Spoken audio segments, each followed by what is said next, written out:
Love this podcast? Support this show through the Acast supporter feature. It's up to you how much you give, and there's no regular commitment. Just hit the link in the show description to support now.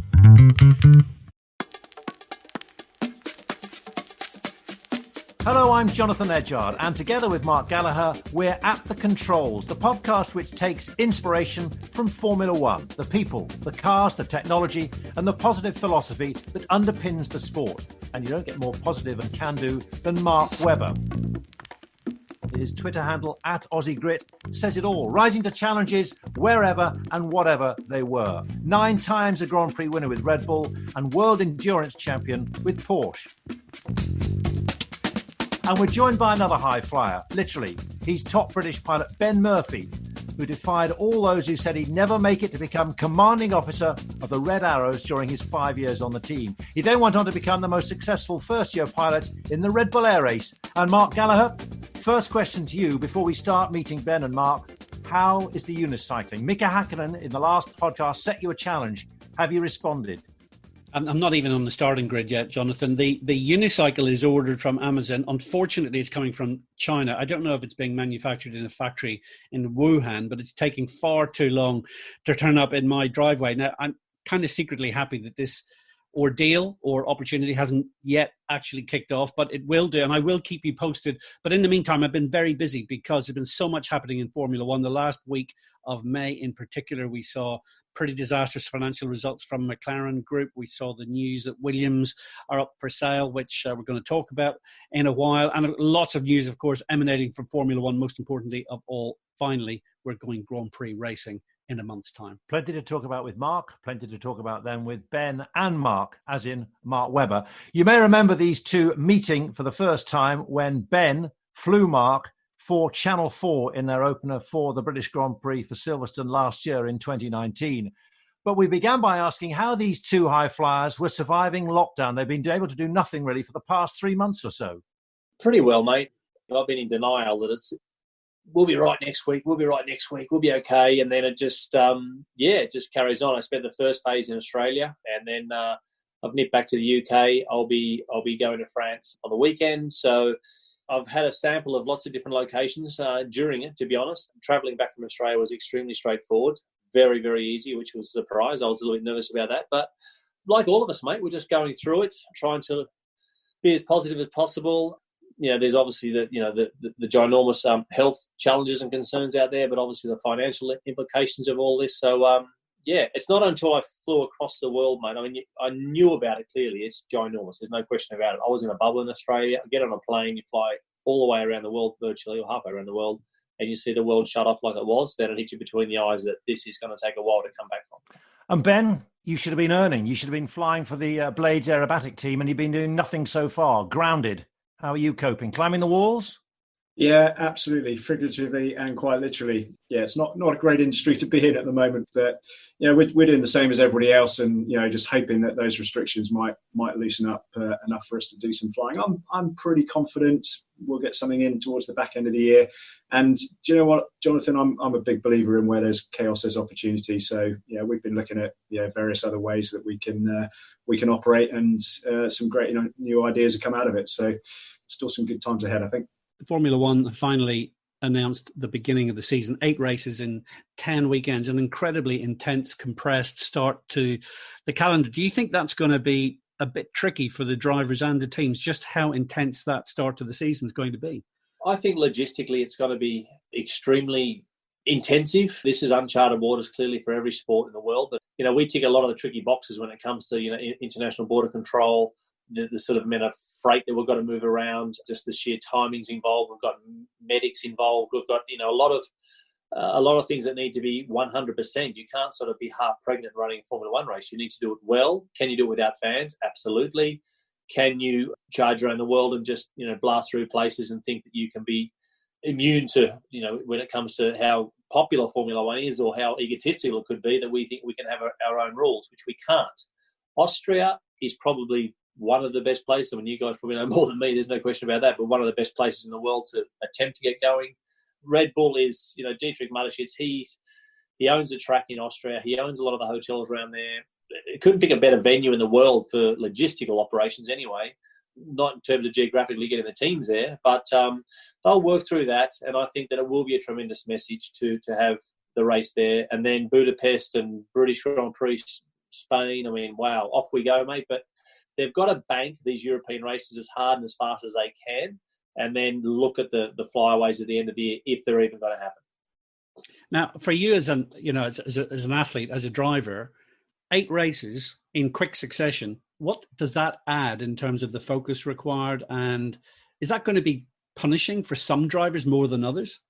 It could be. I mean, the guys and Ben would be able to relate to this in aviation, that you get guys who are, more experienced, more, I suppose, measured and calm, and got a bit more mental capacity to deal with the stresses that will come with the job, because the guys haven't been in the machines for a long time. So that's going to be the first barrier to jump through or over. Once you get through that, I think that they'll be strong enough physically. It's just mentally, the pit stops, the calls on the radios. There's going to be some clumsiness definitely around some normal things which would be running incredibly smoothly. But I think 8 races in that time frame, we're still looking at quite a few months. Can they do it? Absolutely, yes. And the great thing is, Mark, is that they're all in together. There's no one at a disadvantage. They're all up the creek with half a paddle, and they're going to have a crack. This is pretty unprecedented, though. Do you reckon there's been a bigger break in Formula One history? Not at all, mate. In about 6 to 8 weeks you've been out of the car. That's a long time. Like when we have winter testing, we get back in the car. Like it literally, it's a bit like it's on fast forward. You're not really in touch with all the interface. The team's ringing you up talking about stuff, and in corners or when you're concentrating, which is clearly, obviously, most of the time, hopefully. But you just have more margin to operate the car on the limit when you're driving it a lot. So what about you, mate? Yeah. No, we have some pretty strict self-imposed limits in terms of currency as to when we think we're safe enough to go and do it. Because, like I said, it's you can't just jump straight back into where you were before and hope that you're going to do it. It's a build up, and some of it's mental preparation, but a lot of it's physical as well. And I guess it's the same in a car. Just even your G tolerance, doesn't matter how fit or sort of active you are. Yeah. You spend a couple of weeks away from the airplane, and your G tolerance is completely gone. 100%. Yeah, same for us. So any sim racing, any e-racing, Mark, for example, esports, that's just absolutely, that might have sort of the reflexes in tune, but in terms of physical, in terms of a bit like football, match sharpness in any sport, that's gone, and you're going to have to learn that pretty quickly. Yeah. Similar to an SAS or SBS soldier, mate. You can play Call of Duty, but it's a bit different to the real thing. Yeah, exactly the same, really. I think, we obviously use simulators quite a lot in terms of the prep for racing, for air racing, but it just can't replicate the real thing. You just got to get in the machine and start hauling some G to really replicate it. So, yeah, it's going to be interesting. I agree with Mark. I think some guys will deal with the restart better than others, but I guess a lot of that prep, the limited amount of prep they can do, will also pay off. Be good to see.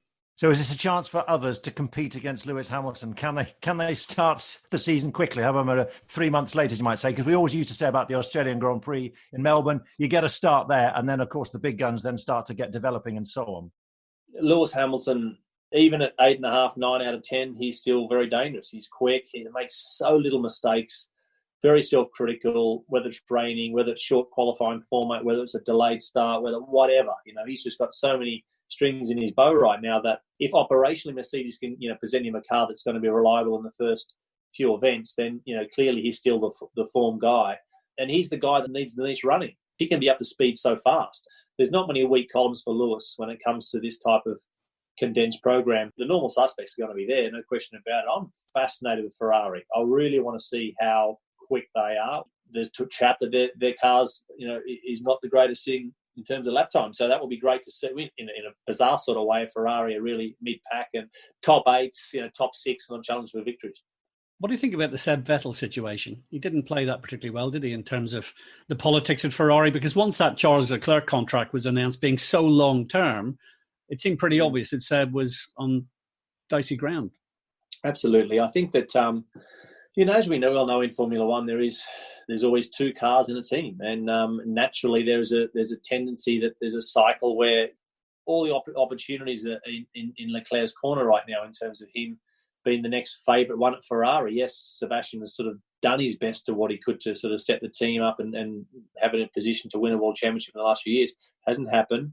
So I think his confidence has been very much rattled with I think the lack of penetration that he was able to have with the Italian culture. And that's a big thing. I think that you cannot have, the sort of Germanic way about going about things, borderline robotic as we know they are, the English, Aussies, Kiwis, South Africans, somewhere in the middle, and then you've got the Latinos at the other end. So, that marriage, I just think, really wore him out. You can see he doesn't look his age right now, and I've told him that several times, but he's had a good run at it, a hard run at it, but I think he's just worn down, mate, and maybe, like I said, maybe he knows more about the car than we do. But anyway, he might have a year off. Who knows? But I think he doesn't feel that he can get out of bed with a spring in his step driving for a red car anymore. And that's obviously, as an athlete, that's a problem. Is that the Webber verdict? You don't think he'll go to another team next year? I don't know where he can go, buddy. I really don't. I do not see Seb at midfield. Most of his ratio of his career, he's always been sniffing around podiums, apart from the first year at Toro Rosso, which he still won a race in that first year. So I don't see him at Renault at all. I see him, let it flush out off the back of 21 and then maybe has a bit of a look at coming back. His age is super young to stop, but it feels like he's done, because he did start early, trophy cabinet's handy, obviously. And yeah, I wouldn't be surprised if he stops, but I really hope he doesn't. Mark, do you think drivers have a kind of an energy that they burn through? So if you come in early, you stop early. Is there kind of a finite amount of energy that you think you can devote at the pinnacle of the sport, and eventually you just run out of gas? I think that's a topic for any sport, Marky, whether you look at, all the greats, the ones that had incredible longevity and were at the front, it is possible. I always, take the piss out of my tennis player buddies, whether it's Rafter or some of those guys, and say, like, if you just pull a hamstring or you served a double fault when you got rusty, like, we could hurt ourselves. But if you can find a way to remotivate, and I remember coming through, and I was like for you, Ben, but coming through as a youngster, and I heard older drivers say, mate, well, if you can keep your motivation, and I said, how do you lose your bloody motivation? Like, I'm never going to lose that. And then, fast forward 15 years, and of course I have lost it, because it's only like 2 or 3%, but that's a truckload in our terms. So, when you're looking at your watch and I want to go home a bit early or whatever, after 15 years, you don't want your engineers doing that. So I think that Hamilton is in a position to buck that trend. Has he invested in his batteries in different ways, whether it's, I don't know, private aircraft or travel, or he's got the management where he wants to with Toto saying, I don't want to come to tracks on Thursday, I want to start work on Fridays, or whatever. The amount of days he's done is extraordinary. But the athlete, it's up to them. And longevity is a key component, and you have to work out Monday to Friday how to keep the batteries topped up too. And Maranello certainly haven't helped Vettel's batteries. Ben, what about that point then? Because you and Mark are about the same age, give or take 12 months or so. So have you still got that burning motivation? It's still the same? It is, but I guess it's a completely different career path, I guess, in that for us, for air racing, I've only been in the air race at the highest level for 2 years. So for me, at the age of 44, I'm literally only just starting. So yes, that motivation and that desire is definitely up there. But that's what's kept me fresh, is just looking for a new challenge. And I think Mark's probably exactly the same, is that, you spend an amount of time in one discipline or in one class, and then you're searching for the next challenge. But yeah, we're a weird bunch in the air race, in that we're probably at least 10, 15, almost 20 years older than most of the field in Formula One, just by dint of the experience, the flying experience you need to get there. So technically I'm still living my youth, Jonathan. That's what I like to think anyway. You wear it well. But what about in terms of the aspect of teamwork? Because I'm fascinated between how the two of you in different ways, say in Formula One, Red Bull, and in Porsche, obviously, Mark, with you in endurance racing, sports cars, but also Ben saying the Air Force, how you built that teamwork. And are they rivals? Are they friends? How do those lines blur? How do you keep them separate, or do you allow them to merge into one? There's really no stress, mate, between teammates. It's a pretty happy marriage up until there's victories on the table. I had quite a few teammates through my career, and actually get on with all of them to this day. No worries at all.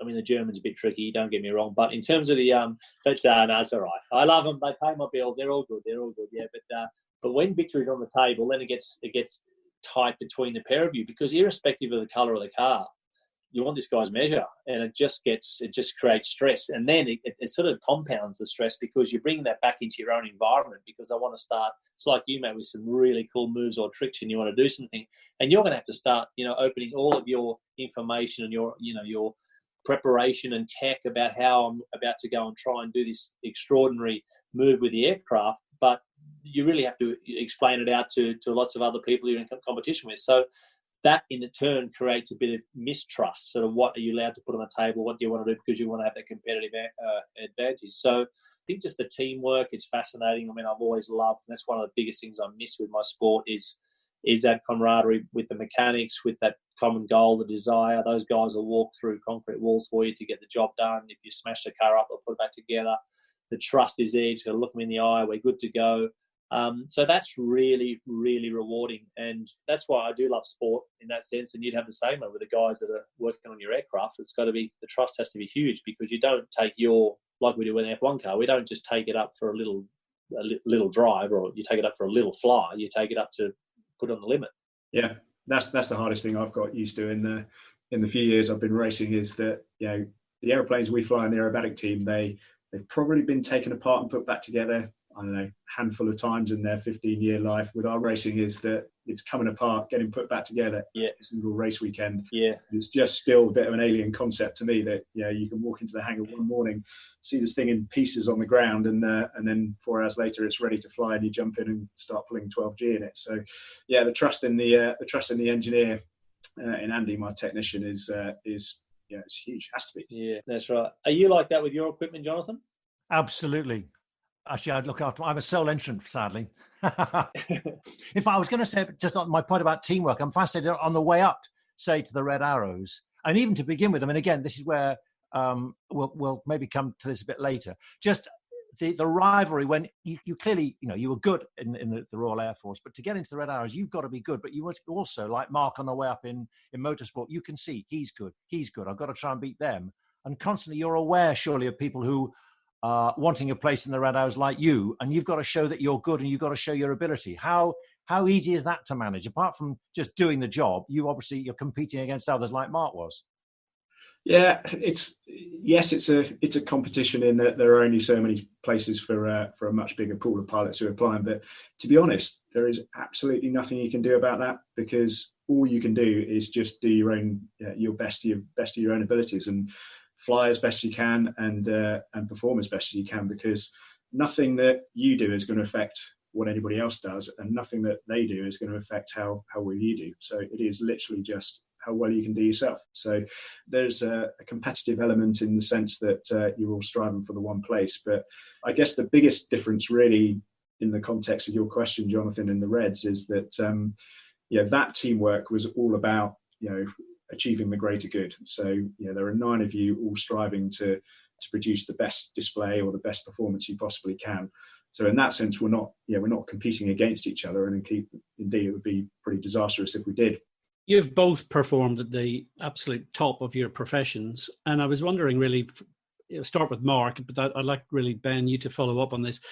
You then find yourself moving into a different phase of your career where you become an ambassador for the companies that you are working with. Ambassador for Red Bull, ambassador for Porsche.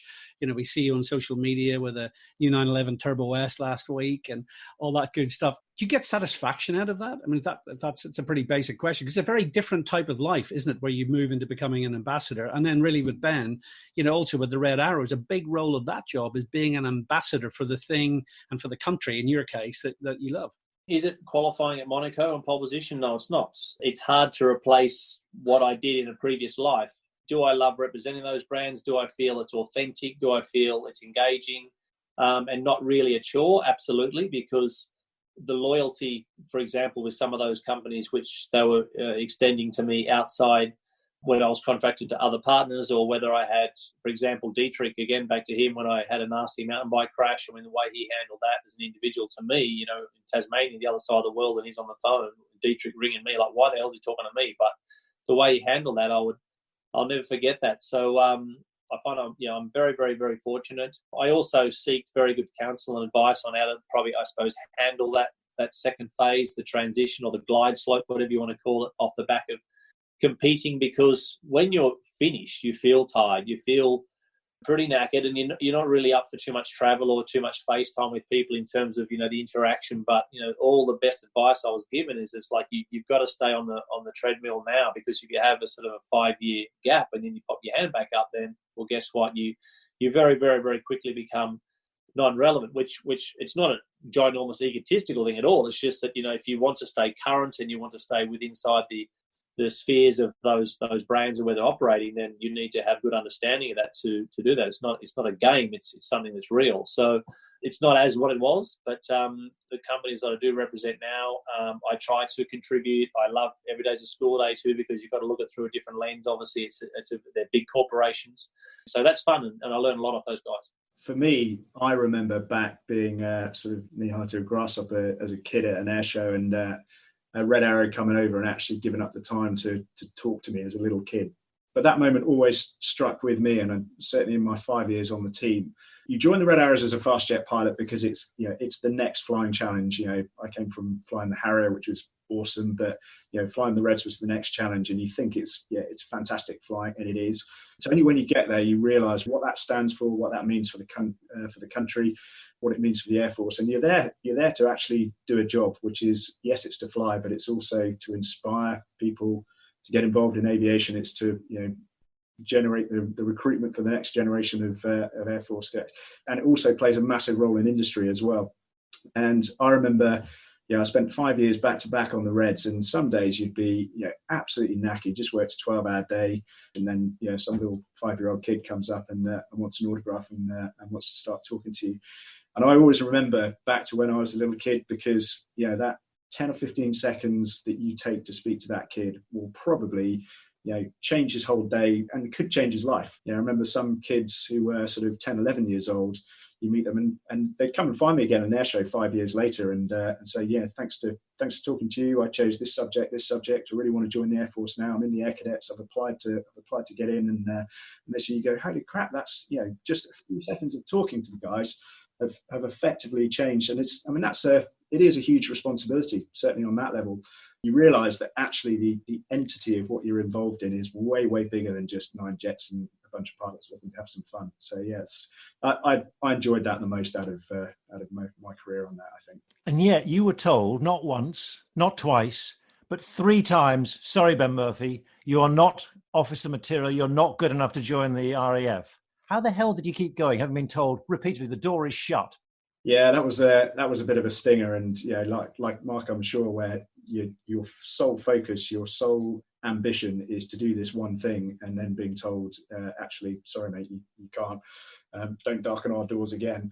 It was a massive low point, and I was lucky that I got a 4th opportunity to actually apply and join the Air Force, and luckily enough got in there. But that stuck with me for a long time afterwards as well, because even though I was being told by the very organisation that I wanted to join that I couldn't, that still didn't stop me from just giving it absolutely everything to make it happen. And to be told we don't think you'll make it as a pilot, and we don't think you'll make it as an officer, that was a fun moment when you're standing there as the officer commanding the Red Arrows some sort of 12 years later to go, well, I'm glad and believed in myself and not you guys. Ben, was it always the same guy, or was different individuals? Like who was giving you the headwind? No, they have a selection board, which is a whole number of people, and of course every time I reapply, it's a different bunch. But I guess they see so many that sometimes you have a good day and often a bad day, but that's my mentality with everything in life, is that if you really want it, then you just got to go for it. I didn't really have a plan B, and it's hard. I just when I was in Australia, I went for a walk with some of my sister's friends, and her friend of a friend, he's playing rugby union. They said, we should get into he wants to do a degree as well and do this and do that. And I said, well, that's all well and good, but if you're half pregnant and you got yourself your eye on 2 prizes, then you're looking at 85% on each. And, you got to be prepared to do things that others aren't. If you're going to be like Ben did, like how many guys that got knocked back 3 times? He doesn't know that. He doesn't need to know that, but he knows he went back again. I was lucky that I didn't have a huge amount of talent, but the guys that I raced against that did have a huge amount of talent, they might not have had the work ethic or maybe the enthusiasm. And lent on their talent too much. And ultimately, when you get to the top end of the sport, people want to see enthusiasm and motivation and discipline and punctuality and all those things. And that's when you turn pro, believe it or not. That's what a professional looks like. And that's why I fluked to hang in there as long as I did. What about then how that infuses one of the roles you do is the JAM sport management, athlete management. You've got 4 athletes. How much does what you've gone through, and we'll come to Ben as well about this, and people you talk to in leadership courses, how does that infuse what you've learned to say, right, okay, you may get a door slammed. In fact, you may get many doors slammed, but actually what you need to do is, as you say, it's the work ethic. It's the passion. You've got to follow it. Don't take no for an answer. Yeah. I think, mate, since I'd stopped, I've had so many, because people think you stop when you're just sitting on the beach. Well, doing a little bit of work, but you do get inundated with other sportsmen and women sort of checking in and how have you done that and have you found this and during your career or post-career or starting out, and you're like, it goes on and on. Then I said, well, maybe let's just set something up here. And you're right, it's all encompassing, mate, whatever it is, whether it's, some of the little stuff ups you make financially, whether it's the right people around you, keeping it simple, staying as present as possible. Kelsey Lee Barber is she's a world champion javelin thrower at the moment. She was favourite for Tokyo gold, and there's no Olympics this year. And this girl's in her garage in Canberra, up and just doing these incredible weights, self-discipline, the drive. And so is there some wash off on her onto someone like Mitch Evans who's racing in Formula E? Absolutely, because racing drivers can be a bit, what is normal look like? The self-discipline, that sort of recentering and the focus. And I think that's pivotal. If you can, just try to be a bit of a glue mate on the relationship and a glue on the profession and the career that they're embarking on, and not have too much baggage. You can get caught up in all that baggage along the way. And yeah, if we can help out a little bit, mate, that's great, and it's enjoyable to see them. They're all doing great, and when they get back on the field, that is, be good to see them firing up because they're all ready to go. And do you take your inspiration as well from Flavio Briatore? Well, something I do take from Flavio is he actually, and I think that this is with some of the drivers we've helped and some of the riders, whether it's motorbike racing, whatever, it's like not going to be on the phone every 2 minutes. And Flavio wasn't. It's like, mate, it's like, and it's a bit like Ben, I suppose you can relate to this, and I've got mates in the military as well. Like, if you're going to hire someone or get someone or believe in someone to do the job, let him get on with it. Like he was not interfering every 5 minutes. It was really at key points. Where do you need a nudge in the right direction? What's going on? Reading things and whatnot. So I think that's something I do take from Flavio. He didn't overcomplicate things clearly. It was just, I'm here. If they want to reach out, great.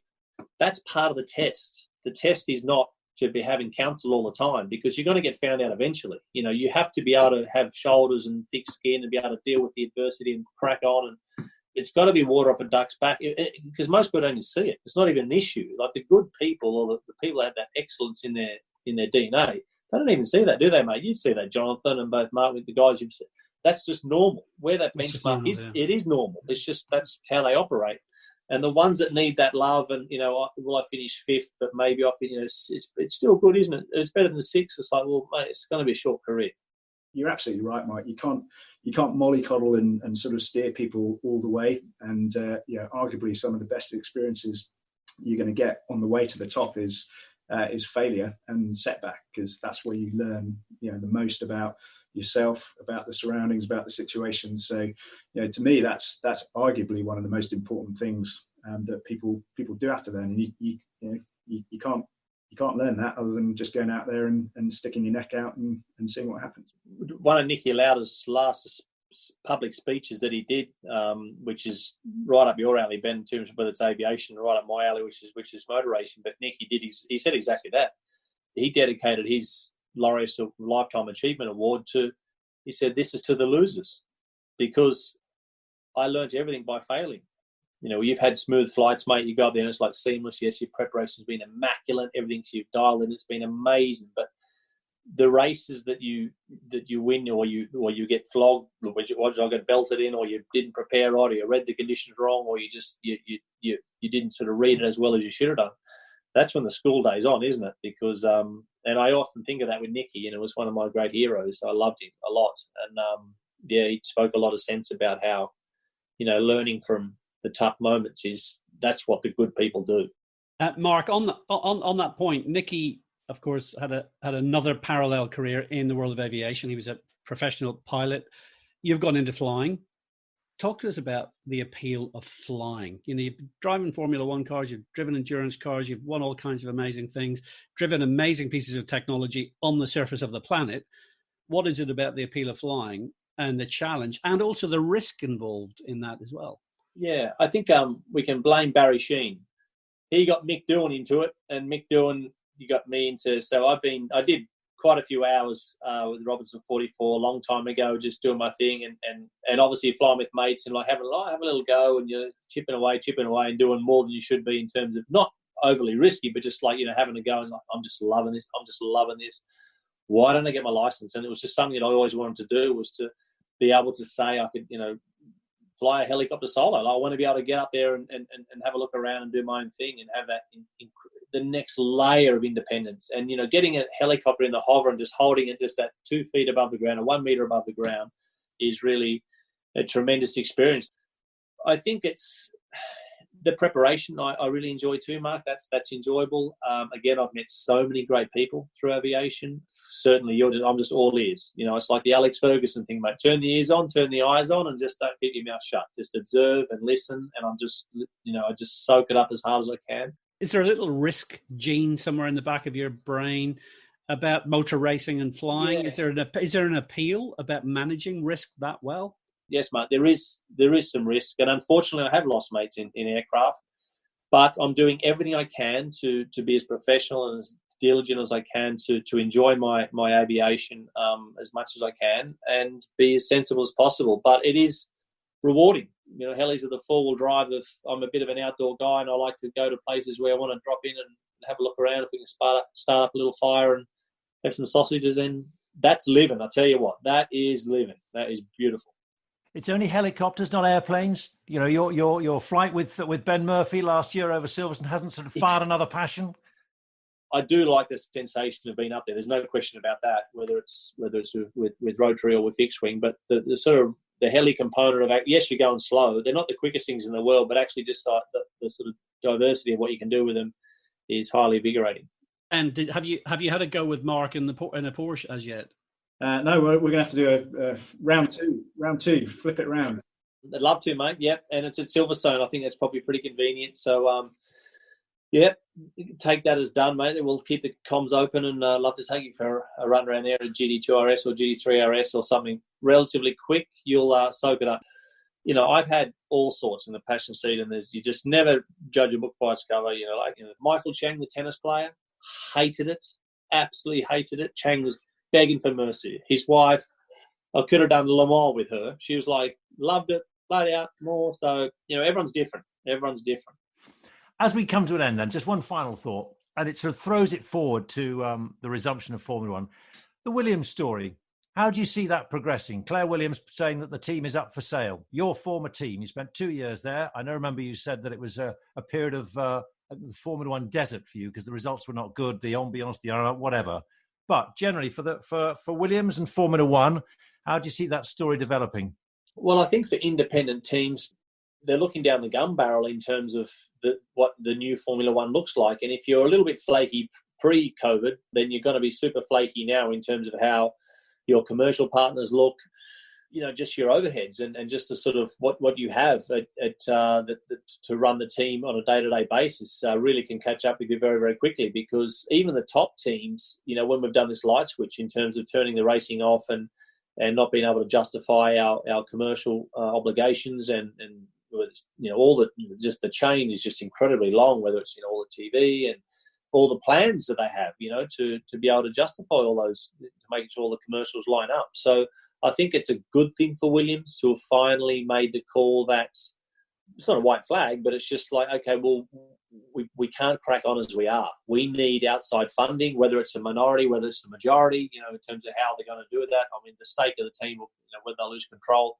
they could well do, who knows. But for them to have outside funding to protect the staff to start with, protect that, the Williams name, because clearly if they go on as they are by their own admission, it's not going to last. So they need support. So nothing's forever, mate. We've all seen that. Whatever sports, whatever F1 teams, we have seen changes. Williams, what a name, global.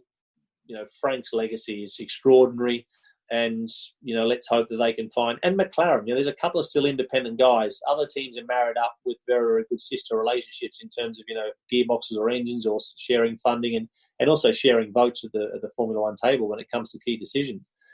But McLaren and Williams are very much independent, and they have real no synergy with any other partners. So Williams need to be getting a big cash input and also starting to jump into bed with maybe another team, or somehow how that might look in terms of ownership. One final question from me, Mark, and that is the budget cap. So all of a sudden we've got a $145 million budget cap, and there's going to be a further glide path down for that budget cap. So the Formula One media have all been trumpeting the fact that this is going to change everything and that the small teams are going to have a chance to win. Do you subscribe to that, or do you think that we're in for more of the same? I mean, ultimately, the big guys can still employ the top people because even the top salaries are not included in that budget cap. And, of course, the top talent in terms of drivers. What's your view on the budget cap? Is it going to change the face of Formula One? Definitely tighten the field, I think, mate. Not tomorrow, not this year. Once it dilutes through in terms of the R&D pot, the scales should really come back to a degree. What's interesting is that we all want it to be entertaining. We all want it to be, a little bit more of a level playing field. That's fine. But also you have to consider that these budget caps, which, some of the big teams, they can afford to pay. The previous regime, they could continue to do that. The smaller teams couldn't do that. So what we're going to see is that the people that will continue to stay on the grid because of the budget cap to keep them in the game, the big guys will stay there, yes. But they're going to have to get rid of a lot of people. They're basically getting rid of people for the sake of entertainment, if you know what I mean. So there's going to be less jobs for the top teams. Oh, we can't have you anymore. They're sailing along fine. They've been doing a really good job. But those people are now going to be, or could be, there might be some challenging times ahead, even for, not that it's been self-inflicted by the budget cap. So it'll be interesting to see how the big teams do handle that. So let's hope they nail it, mate. Let's hope Formula One really nail it. And it is brilliant to watch. And we have lots of different winners, but as we know, it's still down to the minutiae of the best of the best of the best, and those guys will still find a way to graft and ground a win out. If they can ground 1 or 2 out, they can ground 8 out. So, final question to both of you. I'll go to Ben, the Formula One fan, first. Who's going to win the Formula One 2020 World Championship? Assuming we're going to get these 8 races and maybe more into September, October, somewhere else around the world. I suppose it boils down to, can anyone stop Lewis Hamilton, probably? Yeah, that was going to be my question to Mark, actually, as to who was going to win the first Austria race. But I think Mark said it before, is that, at what point does your hunger and your motivation and your drive, start to tail off? And I can't see that in Lewis yet. And, arguably, out of all the teams that have been able to ride out the COVID challenge, I suspect Mercedes are probably better placed than most. So I guess on the balance of statistics and how he finished last season, I guess the smart money's got to be on Lewis.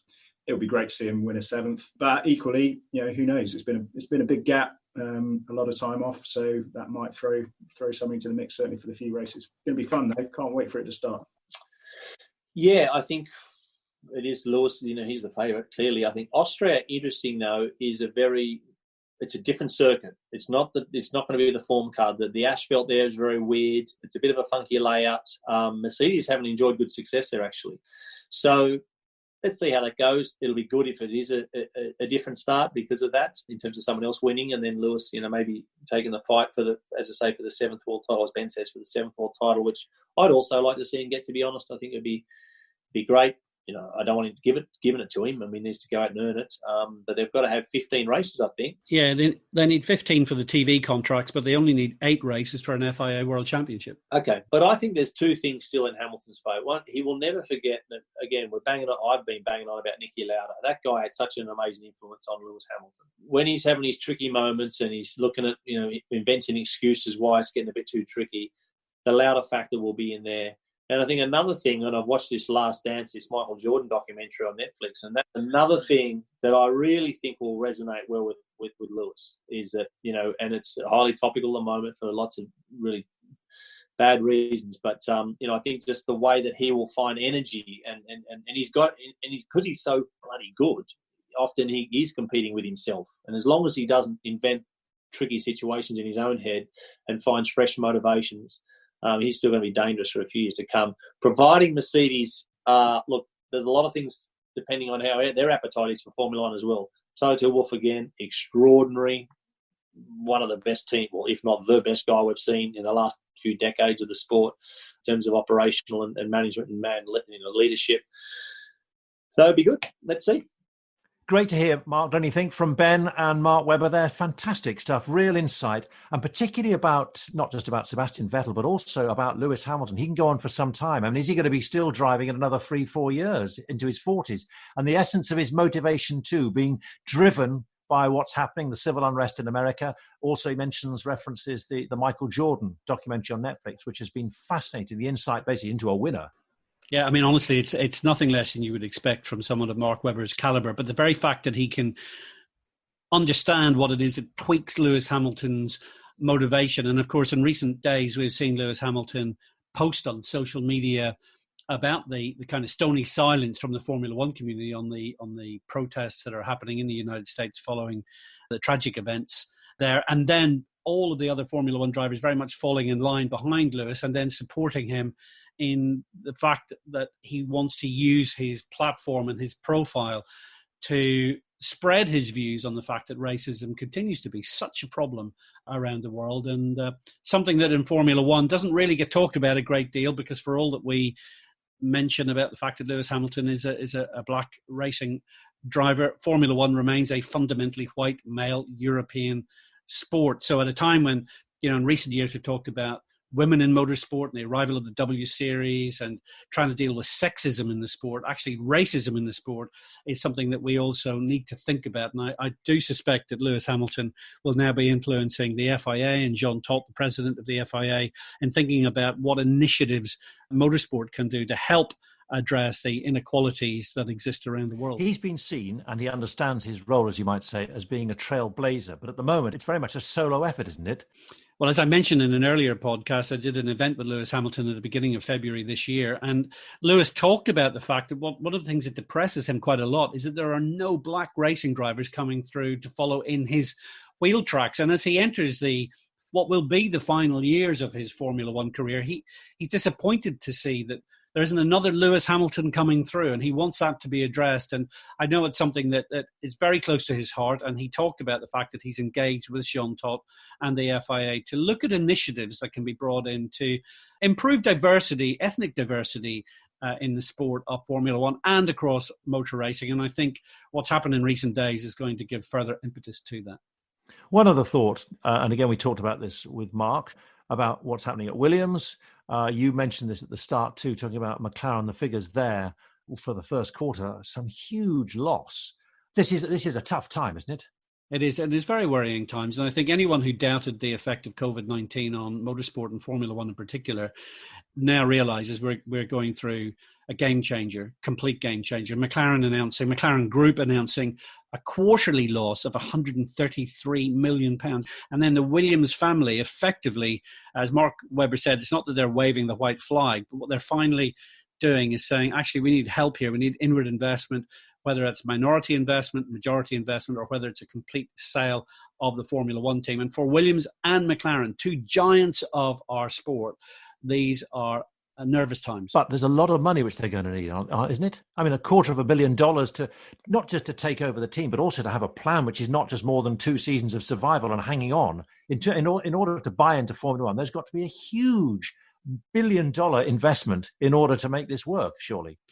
Well, McLaren ostensibly looking for £250 million of an inward investment. The Williams team, what is someone going to pay for a team that lost £13 million last year and has actually sold its advanced engineering division last December? So a lot of question marks over what is the value of a team. But the cost cap will give hope to both Williams and McLaren from a Formula One perspective that at least there are brighter days ahead, more equitable days ahead with hopefully a rebalancing of Formula One. But one thing that I'm hopeful about, and that is that McLaren and Williams are well-managed, professionally managed racing teams, and they are not yet in dire straits, and they will find investors, and let's hope they find the right caliber of investor who not only puts money into the team, but actually helps them to develop the kind of strengths that they need to get through the next decade. Because I think we all know now that these 2020s are going to be interesting times with the arrival of COVID-19 and all of the other changes that are happening around the world. They've got your number, have they? I hope so. Mark Gallagher, as always, good to talk. We'll be looking forward to your unicycling exploits in our next podcast in July, by which time we'll have had the first races of the 2020 Formula One season in Austria We mentioned it with Mark Webber, Dietrich Mateschitz making a rare public statement saying this could be a test of feasibility throughout the world. We look forward to that, and we look forward to your company in July. If you're enjoying, by the way, At the Controls, rate us, like us, spread the word. It always helps others to try to find us. And we'll speak to you again in July.